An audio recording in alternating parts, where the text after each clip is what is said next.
Welcome to eMTB videos. Here is the 2020 edition of the Giant Stance E+1 Pro 29er. Even though this bike was introduced for 2019, it has seen an important update for 2020, the motor. A separate review of the motor will be out soon. Other than that, it's the same bike as the 2019 model. The Stance E+ Pro is still a 29er bike with 120mm travel back and 130mm up front. Giant has now got 3 eMTBs in their lineup. The Stance E+ with the least travel, the Trans E+ with about 150mm travel, and the Rain E+ with some 170-180mm travel. So the Stance is the less aggressive bike of the bunch. It's got a 67-degree head angle, it's got a fairly slack 73.5-degree seat angle. It's not a very long bike, the size medium. It has a 600mm effective top tube, the reach is only 422mm. The rear end of the Stance is the shortest of the Giant bikes, with 465mm. This is because of the rear suspension linkage. This is a standard single pivot suspension design and not the Maestro design on the more aggressive bikes. And I have to say I'm fairly happy with the single pivot and the slightly shorter rear end. So as we can see from the geometry table and from the suspension travel, this is not a burly trail bike. It's a less aggressive trail bike that can also be used for like gravel roads and touring and a sort of multi-purpose riding. Also, the kit on this bike points to it being a sort of a less aggressive trail bike, especially the fork, which is a RockShox Recon RL. The shock handling the rear suspension is a RockShox 2. It's a Monarch RT. It's a well-performing shock, a bit more capable than the fork, I'd say. Drivetrain is the SRAM SX Eagle 12-speed. It's a nice choice for such a bike. It's a nice spread of gears, a nice range. And the brakes are quite a pleasant surprise. It's one of my favorite things on this bike. It's the Shimano MT520.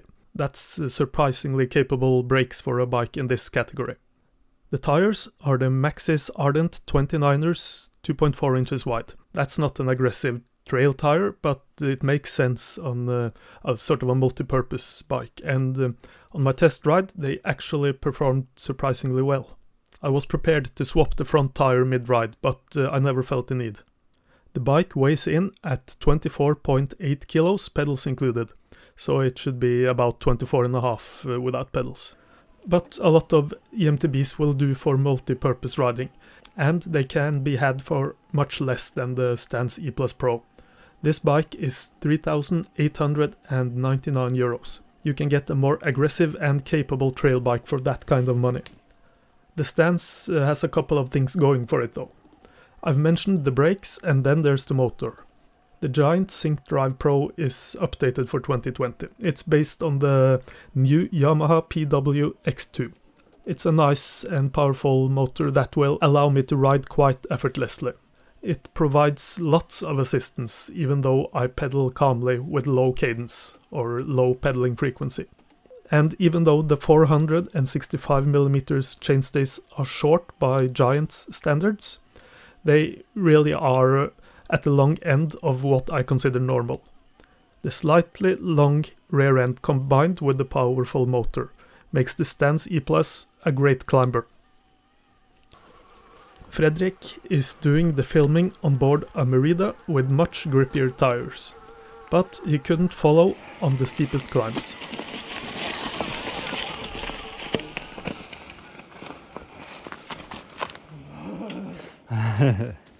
When going down again though, it was the Stance that was lagging behind. It lacked the precision and stability of a more aggressive trail bike. This is down to the skinny fork and to the geometry. But I'm not holding that against the Stance, because you don't buy this bike for riding hard on rough descents. You buy it for the mellow trails, where you can bounce about if you like. It feels quick and snappy, and even though it's a bit twitchy on occasions, you can just go with the flow.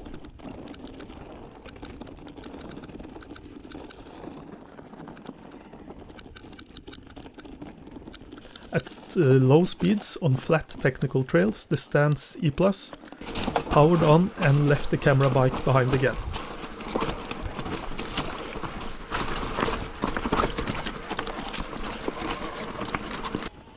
The Stance E+ pedals well when the motor is active. I was never bothered by the simple single pivot rear suspension design. I'd say it works well on this bike, and it allows Giant to make the rear end slightly shorter than their other bikes. Some of you may be disappointed to hear that this bike can only be had with a 500 Wh battery. Giant has made a 600 something Wh battery, but it can only be had on one of the Giant Trans E Plus models for 2020. The size of the bigger battery is the same as the smaller one, so chances are you can retrofit the big battery in time. So, what do I think of the Stance E Plus Pro? I like it. The geometry is fine, and as you already know, I like the motor and the brakes. I could see myself owning this bike. It would replace my transport bike. That would be perfect for winter riding and transport and riding with the kids in the trailer. And it can definitely be used on a lot of different trails.